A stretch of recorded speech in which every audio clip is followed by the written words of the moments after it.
बड़े बूढ़े अक्सर कहते थे कि यार सुनो, बिना सोचे समझे ना हाथ चला देना, लेकिन बिना सोचे समझे जबान मत चलाना। शायद अश्विन ने ये बात नहीं सुनी थी और इस वजह से जब वो अपने YouTube चैनल पर बैठते हैं तो काफी बार बिना सोचे समझे बहुत सारी ऐसी बातें कह देते हैं जिससे फैंस भी नाराज होते हैं, जिससे उनकी खुद की फ्रेंचाइज भी नाराज होती है। और अब जब डुएल ब्रेविस के बारे में बड़ी बड़ी बातें निकल कर आई थी, जहां पर सीएसके की इमेज खराब हो रही थी, सीएसके की रेप्यूटेशन एक बार फिर से वहां फिक्सर वाली इमेज तक जा रही थी, वहां पर सीएसके ने ऑफिशियल स्टेटमेंट जारी कर दिया और ऐसा लग रहा है कि अब अश्विन और सीएसके के बीच में आपको फिर से दूरियां दिखने वाली और इस बार मन मुटाव वाली दूरियां। खैर, पूरी कहानी क्या है वो बताऊंगा, लेकिन उससे पहले आपको बस याद दिला दूं कि अश्विन ने हाल फिलहाल में डुएल ब्रेविस ने जब एक जबरदस्त पारी खेली थी, जब 125 रन बना दिए थे ऑस्ट्रेलिया के खिलाफ, उसके बाद अपने यूट्यूब पर बैठे थे और उन्होंने कहा कि भैया देखो ऐसा है, जब इंजरी रिप्लेसमेंट की तरह बुलाया जा रहा था तब आपको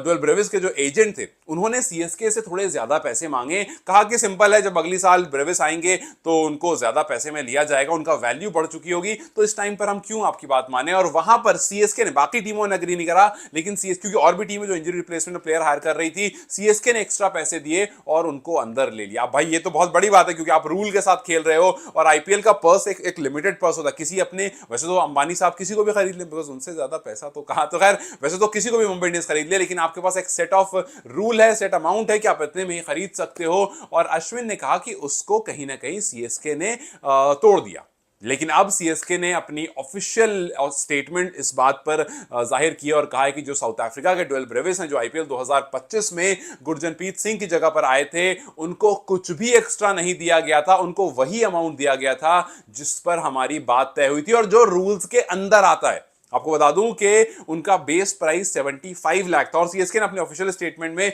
यह बात साफ साफ कही कि वो अनसोल्ड गए थे और उनका बेस प्राइस 75 लाख था और हमने उनकी साइनिंग करी थी 2.2 सीआर में, जो कि गुरजप्रीत सिंह का अमाउंट था। तो जितना अमाउंट गुरजप्रीत सिंह का था उतने ही अमाउंट पर हमने डुएल ब्रेविस को साइन किया था, उससे एक भी पैसा ज्यादा या एक भी पैसा ऊपर से नहीं दिया गया। देखो भाई, सिंपल सी कहानी है कि अगर आप टीम पर कीचड़ उछालोगे तो भाई ऑफिशियल स्टेटमेंट तो आएगी, और अगर आप मतलब प्लेयर हो भाई उस टीम के, आप उस टीम के साथ रह चुके हो, उस टीम के साथ खेल चुके हो, और ऐसा नहीं एक सीजन आपने पहले रिप्रेजेंट किया है, आप वहीं के हो, सो आपसे, आपके मुंह से जब बात निकली थी तो ये बात बहुत बड़ी बन गई थी। इस बात पर आकाश चोपड़ा ने बड़ी बड़ी बातें की थी और उसके बाद ये वाकई बहुत बड़ा मुद्दा छिड़ गया, क्योंकि आकाश चोपड़ा ने कहा था कि यार अश्विन ने जो ये लूप होल के बारे में बात की है, अगर ये वाकई है तब ये बहुत मुसीबत वाली बात है। उन्होंने तारीफ भी करी थी ब्रेविस की, उन्होंने कहा कि यार देखो काफी अच्छी बल्लेबाजी करी, कैच काफी अच्छा बाउंड्री पर लिया था। हाँ, वो एक ऐसा प्लेयर है जो आने वाले टाइम में कुछ जबरदस्त करेगा, लेकिन अश्विन ने जो डिस्क्लोज किया है पैसों को लेकर के,